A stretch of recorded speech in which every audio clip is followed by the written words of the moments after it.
वर्ष में कुछ समय इस प्रकार का रहता है कि उस समय यदि आप उन मंत्रों का विशेष रूप से जाप करेंगे तो आपको कई गुना ज्यादा लाभ प्राप्त होता है। इनमें आश्विन माह की नवरात्रि और चैत्र मास की नवरात्रि प्रमुख है और 2 गुप्त नवरात्रि रहती है, यानी कुल मिलाकर के 4 नवरात्रि आती है, जो 2 प्रत्यक्ष है और 2 गुप्त है। 2 के बारे में लोगों को ज्यादा जानकारी रहती है। नवरात्रि में जो गायत्री के साधक हैं वो यदि गायत्री का लघु अनुष्ठान जो कि 9 दिन का होता है उसको यदि करते हैं तो बाकी समय में की हुई अनुष्ठान की जो आप साधना करते हैं उससे कई गुना ज्यादा आपको इन नवरात्रियों में उसका लाभ प्राप्त होगा। आप अन्य समय पे भी गायत्री का लघु अनुष्ठान कर सकते हैं। किसी भी माह के शुक्ल पक्ष की पंचमी, सप्तमी, एकादशी या पूर्णिमा से आप प्रारंभ कर सकते हैं। हम आपको पूर्ण जानकारी देंगे कि किस प्रकार से आपको संकल्प लेना है, किस प्रकार से आपको अपनी मनोस्थिति बनाना है, किस प्रकार से आपको 9 दिन तक साधना करना है, क्या आपको छोटे छोटे कर्मकांड करना है। इन सब चीजों की जानकारी इस वीडियो के माध्यम से हम आपको देंगे। तो जो लोग गायत्री का अनुष्ठान कभी भी करना चाहते हैं या नवरात्रि में करना चाहते हैं उनके लिए निश्चित रूप से यह वीडियो काफी लाभप्रद होगा। तो किसी भी कार्य को प्रारंभ करने के पहले अपनी मन स्थिति बना लेना जरूरी होता है।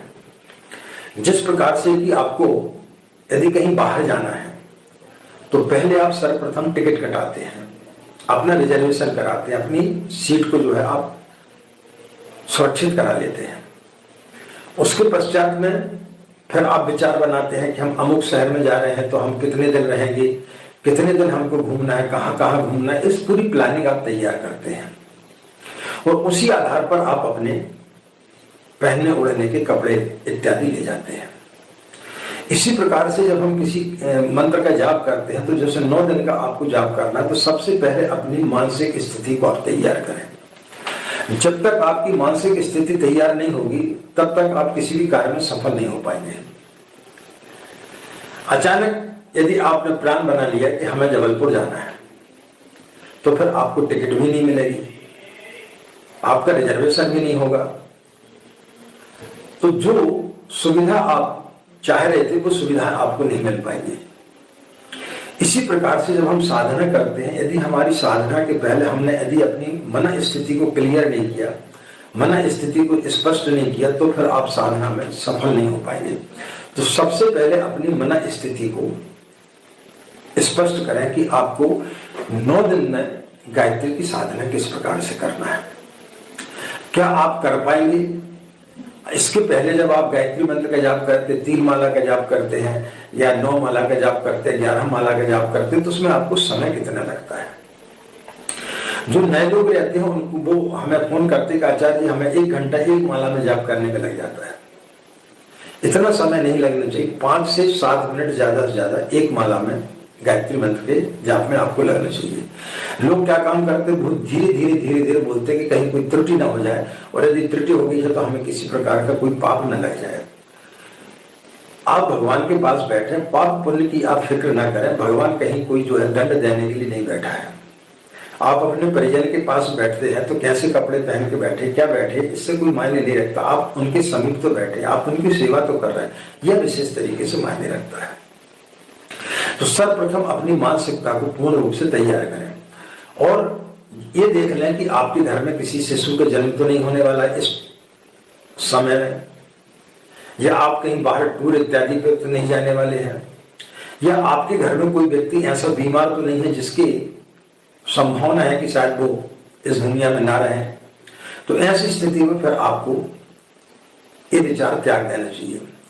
जो माता बहनें रहती हैं उनको पता रहता है कि कब उनकी अशुद्धि अवस्था आएगी, और उन पर भी समझ में आता है कि इस बीच में यदि हमारी अशुद्धि अवस्था आ रही है तो फिर उनको इस प्रकार का संकल्प नहीं लेना चाहिए। तो सर्वप्रथम होता है कि अपनी मानसिकता को बनाएं। मानसिकता में बहुत सारी चीजें आती हैं कि आप क्या 27 माला का जाप करना पड़ता है 24,000 की गायत्री की लघु अनुष्ठान में। तो 27 माला का जाप आप नित्य एक ही बार में कर पाएंगे या 3 बार में कर पाएंगे। आप 3 भागों में विभक्त कर सकते हैं, प्रातः काल, दोपहर 12 बजे और सायंकाल सूर्यास्त के आधा घंटे के बाद तक। तो 3 भागों में भी आप विभक्त कर सकते हैं। लेकिन माला की संख्या आपको पहले निर्धारित कर लेना चाहिए कि पहले दिन आपने जितनी माला सुबह की है, जितनी माला दोपहर को की है और बाकी जो शेष माला आपने शाम को की है, पूरे 9 दिन तक वही क्रम चलना चाहिए। ऐसा नहीं कि सुबह आज 9 कर ली, दूसरे दिन 15 कर ली, तीसरे दिन पूरी 27 कर ली, ऐसा नहीं। जो प्रथम दिन आपने चयन किया है उसी आधार पर आपको फिर 9 दिन तक आपको चलना है। तो इस प्रकार की आप मानसिकता बनाएं और फिर पहले ये देख लें कि आपको समय कितना लगता है। यदि आपको बहुत ज्यादा समय लगता है तो फिर आप यदि 27 माला का जाप करेंगे तो आपका समय काफी खराब होगा, आपका समय बहुत ज्यादा हो जाएगा। तो इसका इतना समय आपके पास में है या नहीं है, मानसिकता बना लें और ये देखें कि आप 9 दिन जो है उपवास में रहेंगे या खाना खा करके रहेंगे, किस प्रकार से आप साधना करेंगे। इन सब सारी चीजों की पहले आपको मानसिकता बना लेनी चाहिए। आप पूरे 9 दिन तक फलाहार में रहेंगे या फिर 9 दिन तक आप किसी एक अनाज पर रहेंगे या आप 9 दिन तक दोनों टाइम इस प्रकार से भी कर सकते हैं कि जैसे आपकी खुराक जो है 4 रोटी की है तो आप 2 रोटी ही खाएं, यानी अपनी खुराक को थोड़ा सा कम कर दें। फलाहार भी करते हैं तो फलाहार का भी एक निश्चित समय और निश्चित होने चाहिए कि आप कितनी बार फलाहार लेंगे, 2 बार लेंगे, 3 बार लेंगे, ऐसा नहीं कि दिन भर जो है अपना फलाहार कर रहे हैं। तो इस प्रकार की पूरी मानसिकता को आपको पहले तैयार कर लेना चाहिए। उसके पश्चात फिर आपको गायत्री की साधना प्रारंभ करना चाहिए। गायत्री साधना प्रारंभ करने के पूर्व एक दिन पहले सायंकाल एक सुपारी और अक्षत पुष्प ले लें और संकल्प ले लें। संकल्प भी आपको नहीं आता है तो सिर्फ जो है गायत्री माता, पूज्य गुरुदेव परम वंदनीय माता जी के ध्यान करते हुए संकल्प लें कि इन 9 दिनों में हम इस प्रकार से गायत्री की साधना करेंगे। एक दिन पूर्व भी आप ले सकते हैं या दूसरे दिन प्रातः काल जब आप अपनी साधना प्रारंभ करेंगे तो उस दिन भी आप साधना प्रारंभ करने के पूर्व आप संकल्प ले सकते हैं। तो संकल्प लेना आवश्यक होता है। तो संकल्प लेकर के की हुई साधना ज्यादा सफल होती है। और जिन लोगों ने यदि गुरु वर्ण नहीं किया तो उन्हें गुरु वर्ण जरूर कर लेना चाहिए। बगैर गुरु के कोई भी साधना सफल नहीं होती है। उसके पश्चात में पूजा स्थली पर एक पाटे पर आप एक पीला कपड़ा बिछा दें और उसमें गुरुदेव माता जी का चित्र आता है। आप गूगल पे सर्च कर लें, उसमें गुरुदेव माता जी, दादा गुरु, वंदनीय माता जी और गायत्री माता का चित्र रहता है। उसको आप फ्रेम करा लें और उसको पहले चित्र को वहां पर रख दें। एक कलश में जल भर के रख दें और एक दीपक जला दें। कई लोग घट स्थापना करना चाहते हैं। घट स्थापना प्राय जो है जब हम दुर्गा सप्तशती का पाठ करते हैं तब घट स्थापना करना चाहिए। जब माँ दुर्गा का आराधना करते हैं तो आपको घट स्थापना करना ज्यादा जरूरी होता है। गायत्री की साधना में घट स्थापना करने की उतनी आवश्यकता नहीं है। फिर भी जो लोग यदि उसकी देखभाल कर सकते हैं तो वो घट स्थापना कर सकते हैं। और उसके बाद में यदि आप घट स्थापना की हुई है तो दूसरा कलश एक जो है आप जल का अलग से भर के रखें और पूजा समाप्त होने के बाद में उस जल को जो है पूर्व मुख होकर के आप सूर्य को अर्घ्य दे दें। एक दीपक जला लें। दीपक में इतना घी रखें कि आप जितनी देर तक साधना कर रहे हैं उस समय तक वो जलता रहे। कुछ लोग अखंड दीपक जलाना चाहते हैं। अखंड दीपक इसलिए नहीं जलाना चाहिए कि जब आप गायत्री की साधना करेंगे तो बहुत सारा समय जो है आपका घट स्थापना उसकी देखरेख में और ज्योति के देखरेख में ज्यादा समय लग जाएगा। तो फिर उसमें ऐसे में क्या होता है कि व्यक्ति का मन इधर उधर भटक जाता है। इसलिए प्रतिदिन दीपक जलाना चाहिए। जो बाती है दूसरे दिन उसको निकाल दें, साफ कर लें और फिर दूसरी बाती को फिर उसमें घी डाल करके फिर आपको साधना करना चाहिए। जहां तक संभव हो घी का दीपक जलाएं। तेल के दीपक जलाने से क्या होता है, धुआं ज्यादा होता है, उससे आपको एलर्जी हो सकती है। इसलिए घी का दीपक जलाना चाहिए।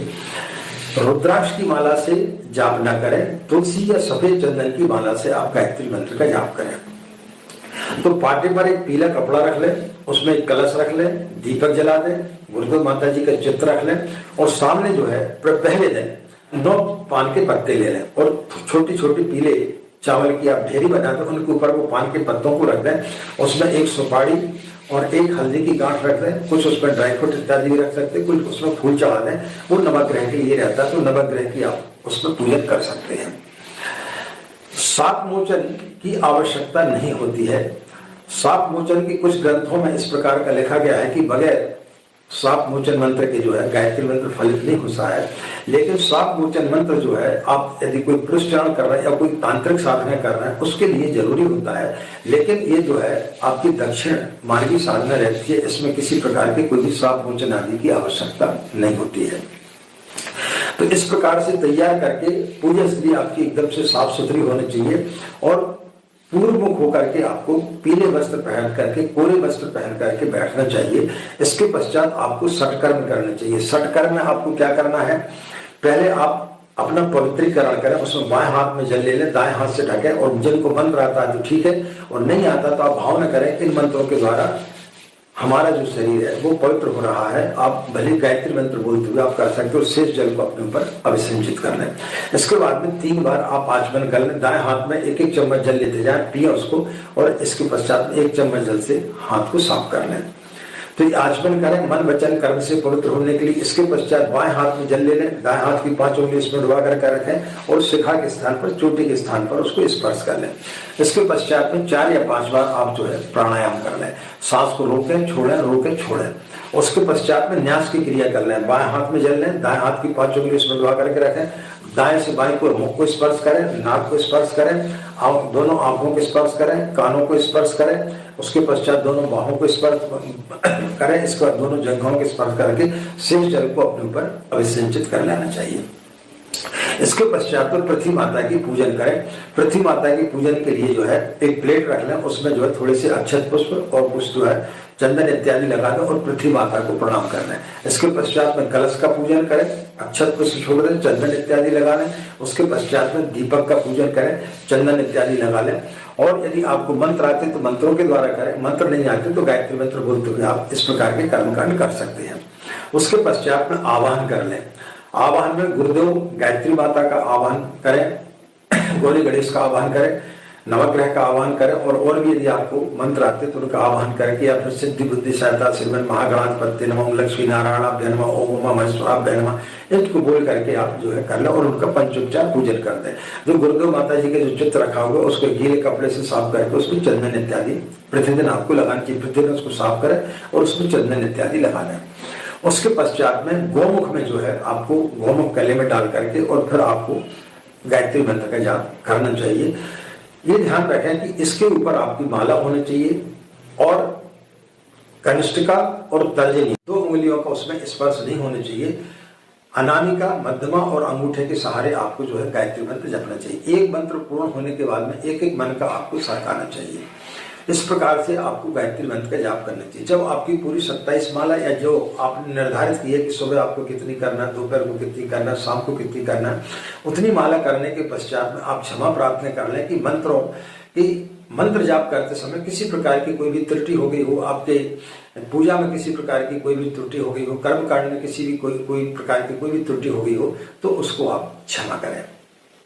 इसके पश्चात में जो है आप छोटी सी एक आरती कर लें, कपूर जला दें और एक दीपक में आरती कर लें और कुछ जो है प्रसाद रख दें।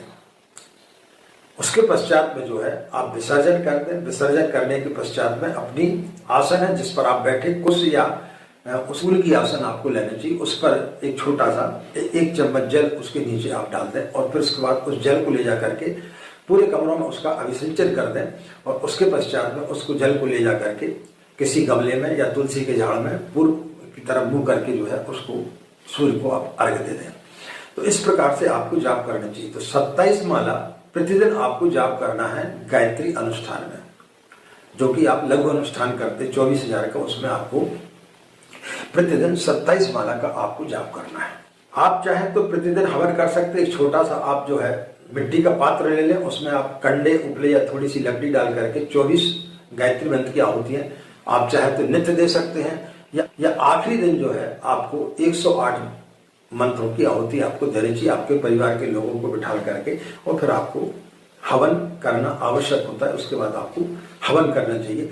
जो लोग तीनों टाइम में गायत्री मंत्र का जाप कर रहे हैं उनको संभव नहीं हो पाता है कि वो उस दिन शाम को हवन कर सके, तो वो फिर जो है दूसरे दिन जो है हवन कर सकते हैं। ब्रह्म मुहूर्त में सोकर उठने की कोशिश करें, जितनी ज़्यादा से ज़्यादा हो सके आपको सुबह ज़्यादा मंत्रों का जाप करना चाहिए और ब्रह्म मुहूर्त में आपको साधना करनी चाहिए, तो आपकी साधना ज़्यादा सफल होगी। आपका अनुष्ठान समाप्त होने के पश्चात में आपको 9 कन्याओं को कम से कम भोजन कराना चाहिए, ब्राह्मणों को भोजन कराना चाहिए और कुछ दान इत्यादि आपको करना चाहिए। दान ऐसे लोगों को करना चाहिए जो सही हो, जिनके अंदर किसी प्रकार की कोई भी दुष्प्रवृत्ति ना हो, ऐसे लोगों को दान करना चाहिए। इसमें नियम क्या है और सावधानी हमें क्या क्या रखना चाहिए। जब आप गायत्री का अनुष्ठान करते हैं तो आपको सबसे पहली शर्त है आपको ब्रह्मचर्य का पालन करना चाहिए, चाहे वो स्त्री हो या पुरुष हो। 9 दिन तक ब्रह्मचर्य का पालन करना चाहिए। भूमि शयन करना चाहिए, जहां तक संभव हो आपको नीचे सोना चाहिए या फिर लकड़ी के पाटे पर बने हुए किसी चीज पर आपको सोना चाहिए। ऐसो आराम वाले पलंग पर आपको नहीं सोना चाहिए। अपने काम स्वयं करना चाहिए। दाढ़ी इत्यादि यदि आप बनाते हैं तो अपना काम स्वयं करें, अपने कपड़े स्वयं धोएं, अपना हर कार्य जो है आप स्वयं करें, दूसरों के लिए आप परेशान ना करें। क्रोध इत्यादि से आपको बचना चाहिए। विलासिता भरा जीवन आपको नहीं जीना चाहिए। इस समय छल कपट आपको नहीं करना चाहिए, झूठ नहीं बोलना चाहिए। सत्य साहित्य का अध्ययन करें, कुविचारों से आप बचें, उल्टे सीधे सीरियल इत्यादि ना देखें, उल्टे सीधे साहित्यों को, किताबों को ना पढ़ें जिससे कि आपके अंदर उत्तेजना पैदा हो। मांस मदिरा का सेवन बिल्कुल भी ना करें। लहसुन प्याज से बनी हुई चीजों का इस्तेमाल नहीं करना चाहिए। प्रातः काल आपको स्नान करने के पश्चात ही पूजा स्थली पर बैठना चाहिए और अपने मंत्र का जाप करना चाहिए। बगैर स्नान किए आपको साधना नहीं करनी चाहिए। हाँ, लेकिन जो बुजुर्ग हैं, जो बीमार रहते हैं, वो एक गीले कपड़े से अपने शरीर को साफ करके और कोरे वस्त्र पहन करके वो बैठ सकते हैं।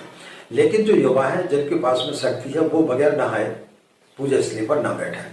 पूर्व मुख होकर के आपको गायत्री की साधना करना चाहिए। जहां तक संभव हो पीले कपड़े पहनने चाहिए। माताओं बहनों को सूट इत्यादि या साड़ी आदि पहनना चाहिए। जीन्स वगैरह पहन करके नहीं बैठना चाहिए। ऐसे कपड़े पहन करके बैठे जिनको पहनने से आपको ज्यादा देर तक बैठने में तकलीफ ना हो। दोपहर और शाम के समय जो आप शेष माला का जाप करेंगे उस समय स्नान करने की उतनी आवश्यकता नहीं है। आप अपने हाथ पैर धो लें और एक गीले कपड़े से बाकी शरीर को साफ कर लें, या आप इस बीच में यदि शौच इत्यादि क्रिया के लिए गए हैं तो फिर आपको स्नान कर लेना चाहिए। और यदि नहीं गए हैं तो सिर्फ आप हाथ पैर धो करके और गीले कपड़े से अपने शरीर को साफ करके स्वच्छ वस्त्र पहन करके फिर आप गायत्री मंत्र की साधना, बाकी की जो शेष बची हुई माला है उनका जाप आप कर सकते हैं। तो इस प्रकार से जो लोग गायत्री का लघु अनुष्ठान यानी 24,000 का करना चाहते वो कर सकते हैं, जिसमें प्रतिदिन 27 माला का जाप करना होता है।